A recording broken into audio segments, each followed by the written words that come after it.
Hello everyone! Once again, welcome to our kusina. Today, we will cook a super yummy champurrado with bagoong. Asan ka pa mga anak? Ang ating champurrado may partner na bagoong.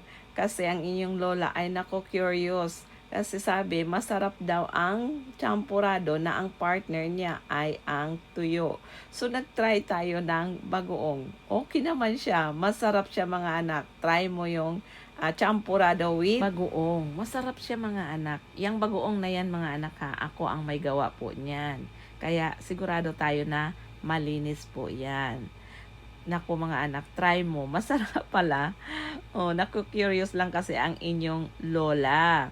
But beforehand, I will share to you first a word of God from the book of Malachi chapter 3 verse 10 to 12.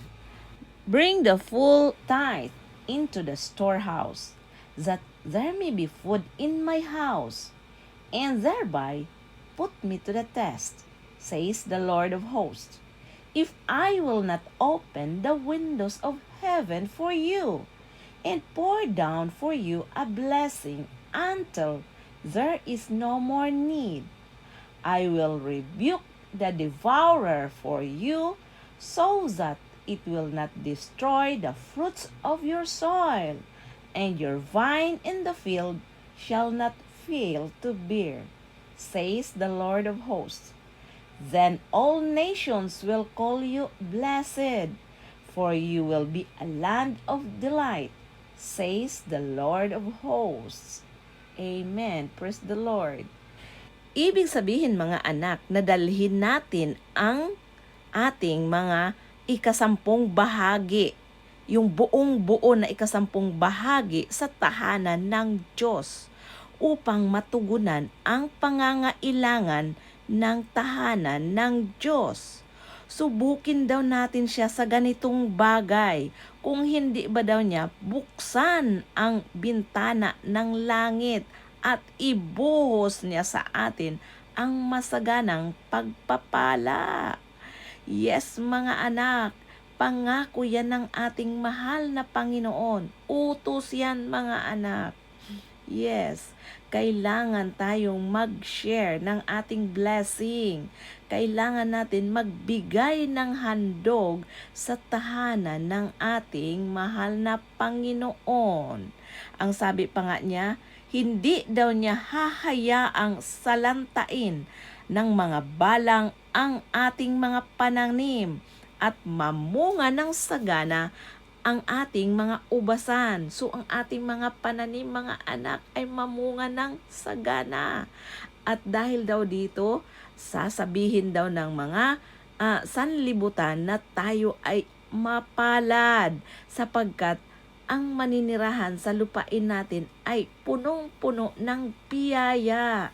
Ganun mga anak ang ating mahal na Panginoon. Siya'y tapat at totoo sa kanyang mga pangako. Kaya mga anak, yung ating pagbibigay ng tithes and offering, dapat ay bukas ating puso, bukal ang ating kalooban. Di ba mga anak, huwag samahan natin ng sama ng loob para ito'y tanggapin ng ating mahal na Panginoon. At sabi pa nga mga anak, na pag tayo daw ay magbigay ng handog sa ating Diyos na buhay, bago natin ito dalhin. Kung meron ka daw kasamaan ng loob, mga anak, ibaba mo muna yan. Ilagay mo muna yan sa tabi. Pumunta ka muna doon sa taong iyong kinagalitan. Humingi ka muna ng sorry. Or makipagkasundo ka muna dahil mga anak, kahit gaano kadami ang iyong tithes and offering, kung punong-puno ka naman sa sama ng loob, wala ring kwenta mga anak, hindi rin yan katanggap-tanggap ng ating mahal na Panginoon. Kaya dapat linisin natin muna ang ating puso't isipan. Kaya nga dapat, di ba, pag tayo ay naghandog, dapat bukal sa ating loob. At dapat mga anak, yung pinaka the best ang ating ibibigay sa ating Diyos na buhay. Amen po. So ngayon mga anak, samahan niyo na ako sa aking pagluluto. So here are our ingredients. We have the rice, 1 cup of rice. Then we have also a cocoa powder. Next to cocoa powder is our glutinous rice, ang ating malagkit na bigas. And then our condensed milk. At gumamit pala tayo dito mga anak ng asin at asukal. And then water.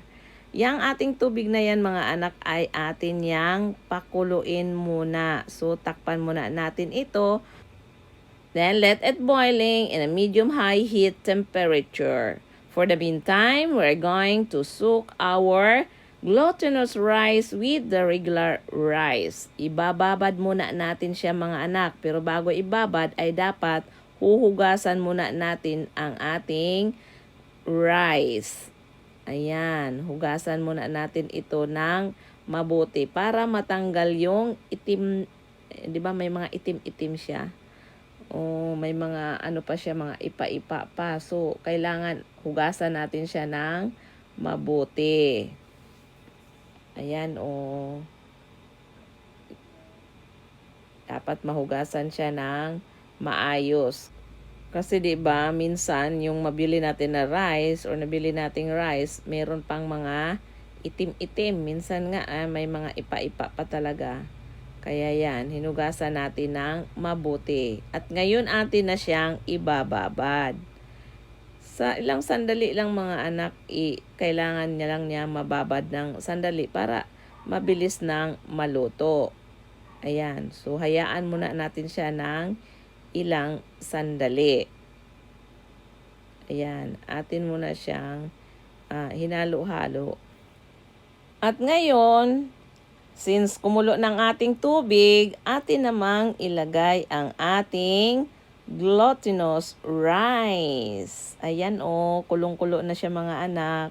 So yan, ilalagay na natin ang ating glutinous rice. Kaya dahan-dahan sa paglagay mga anak kasi napakainit niya. At ayaw nating mapaso. Sakit kayang mapaso, no? Mahirap pa pag napaso yung ating kamay dahil yun ang ginagamit natin sa gawa-gawa, yung sa pagkikilos-kilos.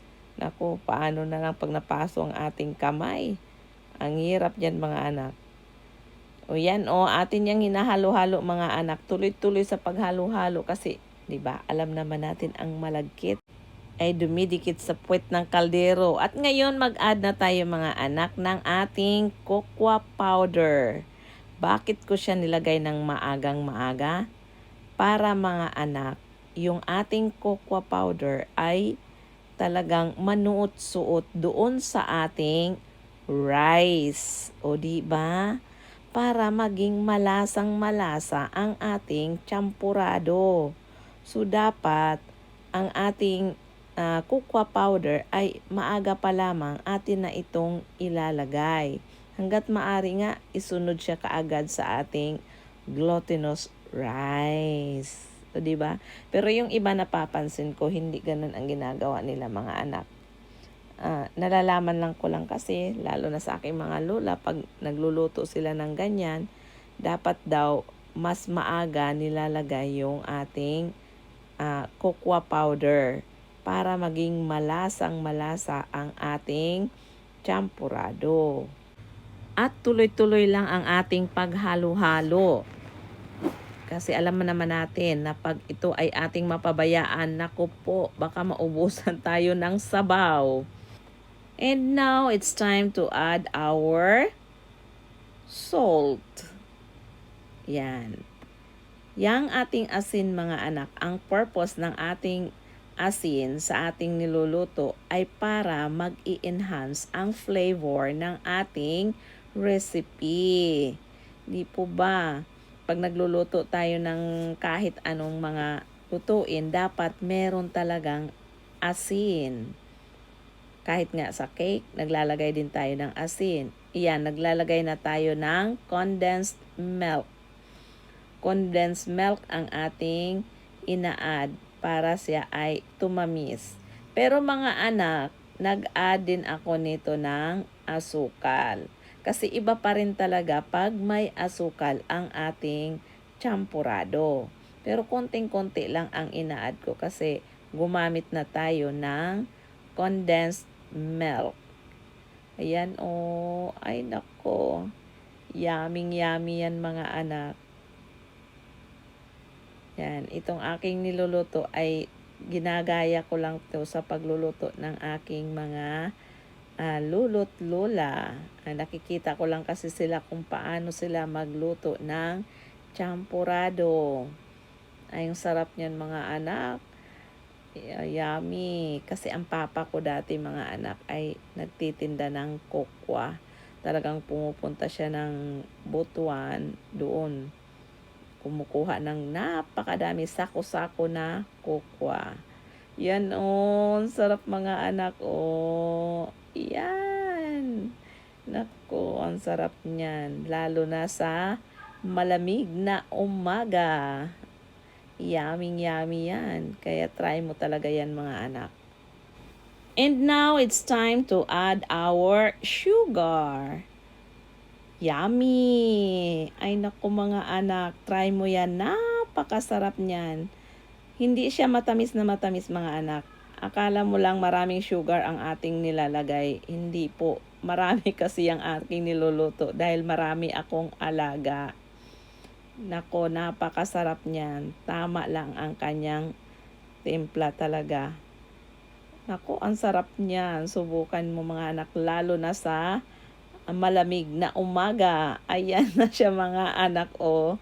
Tinabihan lamang natin siya ng bagoong kasi ipapartner lang natin ang bagoong sa ating champurado. Hindi ka mananawa kumain ng champurado, talagang mapadami ang kain mo mga anak, kaya try mo na yan. So yun lamang po mga anak, to God be all the glory, hanggang sa susunod nating pagluluto.